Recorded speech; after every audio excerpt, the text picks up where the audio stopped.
SMP atau SMA nih Pak Purbaya? SMP, Pak. Ya. Baik, silakan bisa dimulai Pak Purbaya. Terima kasih. Assalamualaikum warahmatullahi wabarakatuh. Waalaikumsalam warahmatullahi wabarakatuh. Ya, semangat anak-anak. Walaupun hari sudah menjelang sore, saya mengharapkan semangatnya tetap ada. Terima kasih kalian sudah menyiapkan, sudah berusaha hadir untuk belajar bahasa Indonesia. Untuk itu, sebelum kita mulai, marilah kita berdoa terlebih dahulu.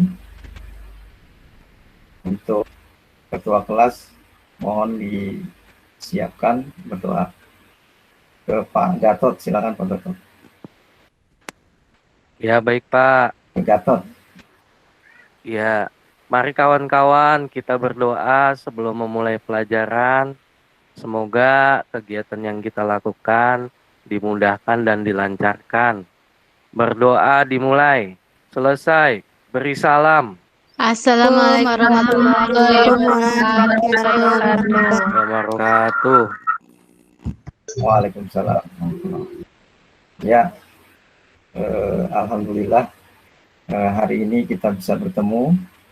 Sebelumnya masih ingatkah kalian pelajaran yang sebelumnya? Masih Pak. Ya, tentang apa itu? Teks berita, Pak. Tentang berita, iya. Pak. 5W1H. Nah, betul sekali. Nah, pada kesempatan kali ini kita akan mempelajari teks eksposisi. Jadi, perhatikan PowerPoint yang akan Bapak presentasikan. Sudah munculkah? Belum, Pak. Bentar. Oh ya, sebelumnya saya mau cek dulu absennya ini. Coba Gatot, hari ini hadir semua? Ya, Pak. Hadir Pak, semuanya hadir Pak, lengkap. Kemarin ada yang sakit Pak, Agus Pak. Sekarang udah sehat Pak, udah hadir. Alhamdulillah. Ya, belum muncul juga ya? Belum Pak. Belum Pak. Nah ini mudah-mudahan muncul. Bapak sudah membagi presensi di Google Classroom, ya. Kemudian materi dan PowerPoint. Hari ini kita akan memahami sebuah teks yang namanya teks eksposisi. Ada yang tahu apa itu teks eksposisi? Ya, Pak. Saya, Pak. Ya, silakan. Teks eksposisi adalah teks non-fiksi yang memuat dan menjelaskan informasi atau pengetahuan berdasarkan fakta sebenarnya, Pak. Oke. Baik. Ada lagi? Teks eksposisi itu merupakan teks yang memaparkan atau menjelaskan yang di dalamnya juga disertai gagasan pendukung untuk memperkuat apa yang sudah disampaikan dalam penjelasan paparan. Uraian kalian, beberapa antaranya, teks eksposisi adalah bentuk tulisan yang menjelaskan atau menguraikan suatu ide, ya, pokok pikiran, pendapat, informasi maupun pengetahuan untuk diserap oleh pembaca tanpa bermaksud mempengaruhi. Nah ini ada garis bawahnya, tanpa bermaksud mempengaruhi. Jadi tidak ada entah itu mengajak ataupun mendorong seseorang untuk melakukan sesuatu. Atau teks eksposisi sebuah teks yang berisi sebuah informasi yang berupa gagasan, berupa pendapat dan fakta, yang bertujuan untuk memberikan sebuah informasi dan pengetahuan kepada kita semua mengenai suatu hal. Ya, saya bacakan dulu. Tujuan pembelajaran kali ini adalah kalian harapku mengidentifikasi informasi teks eksposisi berupa artikel ilmiah populer dari koran, majalah yang didengar dan dibaca. Kalian sudah ingat tadi ya, teks eksposisi adalah bentuk tulisan yang menjelaskan atau menguraikan suatu ide. pokok pikiran, pendapat, informasi maupun pengetahuan untuk diserap oleh pembaca tanpa bermaksud mempengaruhi. Jadi tidak ada unsur untuk mengajak atau mendorong sesuatu seseorang melakukan sesuatu. Nah, bagaimana cara mengidentifikasi sebuah teks eksposisi? Maka lebih dahulu ya kalian harus mempelajari secara rinci. Diharapkan nanti akan menjadi bekal kalian juga untuk dapat menyimpulkan teks eksposisi dengan baik. Jadi kita fokuskan dulu mengenali unsur-unsur teks eksposisi. Unsur-unsur teks eksposisi ada dua sebenarnya. Ya, dua. Yang pertama gagasan dan yang kedua fakta. Gagasan disebut juga ide ataupun pendapat. Isinya berupa pernyataan yang mungkin berupa komentar, penilaian, saran, dorongan, dan bujukan. Kemudian fakta adalah keadaan peristiwa yang merupakan kenyataan, sesuatu yang benar-benar ada atau terjadi. Dalam teks eksposisi, fakta berfungsi untuk memperkuat gagasan sehingga diharapkan lebih meyakinkan khalayak. Nah, dari sini ada pertanyaan, anak-anak? Enggak, Pak. Saya lanjutkan. Silahkan Kak Google, di situ Pak sudah memberikan lembar kerja yang kalian harus di classroom ya, Pak? Ya, di classroom. Bapak kasih waktu 5 menit. Yang sudah melihat sebelum tugas, coba dilihat ada materi yang Bapak berikan. Coba dibacakan dulu, Pak Gatot. Silakan materinya dibaca. Iya, Pak, belum kebuka nih, Pak. Punya saya, Pak. Ya, yang lain, Agus. Coba dilihat materi yang sudah Bapak berikan. Ya, sebentar Pak. Berarti kalau eksposisi itu beda dengan itu ya, Pak. Apa namanya? Teks ilmiah ya, Pak? Dia ilmiah, cuma ada gagasan dari si penulis. Tapi si penulis pun tidak mempengaruhi si pembaca untuk melakukan sesuatu, hanya menginformasikan. Jadi kalau dalam bahasa expose itu artinya menjabarkan, memaparkan ya, Pak? Ya, memaparkan. Oke, kalau gitu saya tampilkan contoh ya, sebuah teks eksposisi. Itu yang di LKPD bukan, Pak? Ya, itu nanti yang akan dikerjakan setelah materinya dibaca. Tapi perhatikan dulu contoh sebuah teks eksposisi. Nah, sudah tampil. Nah, teks eksposisi ini saya bagi menjadi 3 ya. Yang pertama adalah tesis ya. Kemudian yang kedua argumentasi, dan yang ketiga penegasan ulang. Saya baca.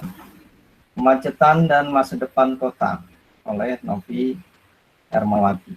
Transportasi didefinisikan oleh para ahli sebagai kegiatan ekonomi maupun sosial.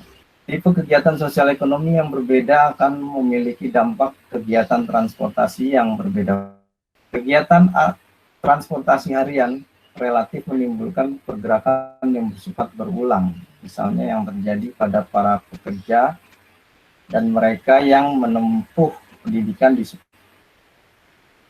Yogyakarta, kota kita tercinta ini, kemacetan terjadi setiap hari pada titik-titik yang menjadi jalur pergerakan para pekerja dan siswa dari tempat tinggal menuju lokasi kerja dan sekolah. Kemacetan yang berulang pada jangka lebih panjang cenderung terjadi pada musim liburan maupun lebaran. Pada tahap kedatangan dan kepulangan, kemacetan parah akan terjadi pada jalan-jalan arah luar kota. Misalnya Jalan Magelang, Jalan Solo, Jalan Palagan, dan Jalan Wates. Pada rentang masa tersebut, kemacetan dapat dirasakan di pusat kota seperti lokasi menginap, dan tujuan wisata seperti Malioboro, lalu taman, serta jalan-jalan menuju objek wisata seperti Jalan Parangtritis. Kemacetan harian yang dominan ditimbulkan oleh ulang setiap hari merupakan ekses dari pola tempat tinggal, bekerja, dan bersekolah. Upaya mendekatkan lokasi tempat tinggal dengan merupakan salah satu solusi yang dilakukan. Bentuknya dapat berupa pemberian insentif tempat tinggal berupa rumah susun, sewa, maupun milik yang cukup nyaman untuk beraktivitas. Selama ini, sepertinya belum ada upaya pengaturan pola berkegiatan yang sistematis. Teks ini ada pertanyaan. Isinya biasanya itu berbentuk bagaimana Pak kalau teks tentang kemacetan itu Pak? Apa banyakan opini atau banyakan faktanya Pak kalau untuk eksposisi Pak? Ya, kalau dilihat dari banyak dan sedikitnya, itu bisa banyak fakta, bisa banyak opini juga. Nah, ini contohnya saya tandai di argumentasinya ini, ya, berupa gagasan. Di mana nih letak gagasan dan atau opininya? Atau saya sudah kasih tanda ini, ya, akan terjadi. Nah, berarti ini fakta apa opini ini? Masih ada kata akannya Pak, opini Pak. Oke. Nah, kalau faktanya, nah ini saya kasih tanda, ya. Ini fakta atau opini? Apa tuh Pak? Saya nggak kelihatan Pak, saya Pak. Baik, saya bacakan. Di Yogyakarta, kota kita tercinta ini, kemacetan terjadi setiap hari pada titik-titik yang menjadi jalur pergerakan kerja dan siswa dari tempat tinggal menuju lokasi kerja dan sekolah. Ya, itu merupakan kalimat opini atau fakta? Fakta ya Pak? Ya, kerja setiap hari. Nah, berarti kan sudah menjadi fakta. Itu yang daerah, baik. Itu yang daerah, ya. Ya, Gatot, ada yang mau ditanyakan? Iya Pak, faktanya itu seperti terjadi di kemacetan Pak, di mana tuh Parangtritis Pak, daerah-daerah wisata Malioboro gitu. Ada yang lain, anak-anak? Baik, kalau tidak, Bapak lanjutkan kepada kesimpulan. Ya, menyimpulkan sisi nanti bahas pada pertemuan selanjutnya. Ya Pak. Ini maafkan dulu pertemuan hari ini. Hari ini fokus pada identifikasi dulu teks eksposisi itu yang bagaimana. Baik, anak-anak, kesimpulan kita hari ini teks bagaimana cara mengidentifikasinya, yaitu melakukan identifikasi melalui unsur-unsur teks eksposisinya, yaitu berupa gagasan atau berupa fakta. Nah, dari contoh tayangan tadi yang Bapak sudah share ke GC, ya. Nah, di situ nanti ada beberapa pertanyaan, ya, yang beliau jawab, ya, dan dikumpulkan lewat GC juga, ya, di tugas kelas, ya, tentunya. Ada yang mau memberikan tanggapan terhadap pelajaran hari ini? Silakan, Nak. Saya Pak. Ya, Gatot. Iya Pak. Jadi melalui identifikasi kita terhadap dua hal Pak, yaitu fakta dan gagasan Pak.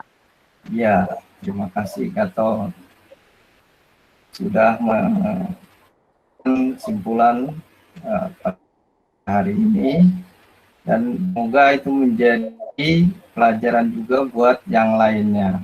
Saya cukupkan pertemuan kali ini, dan sebelum saya akhiri, mari kita berdoa semoga apa yang kita pelajari hari ini dapat menjadi pelajaran dan bermanfaat di hari kelak. Amin. Amin ya robbal alamin. Silakan pimpin doa lagi. Gatot. Baik Pak. Ayo kawan-kawan, sebelum kita pulang ke rumah masing-masing, kita berdoa. Berdoa dimulai. Selesai beri salam. Assalamualaikum warahmatullahi wabarakatuh. Warahmatullahi wabarakatuh. Waalaikumsalam. Makasih Waalaikumsalam Pak warahmatullahi Purbaya. wabarakatuh. Ya, terima kasih anak-anak. Semoga kalian sukses Ya. di hari kelak. Amin. Assalamualaikum. Amin. Amin. Waalaikumsalam warahmatullahi wabarakatuh.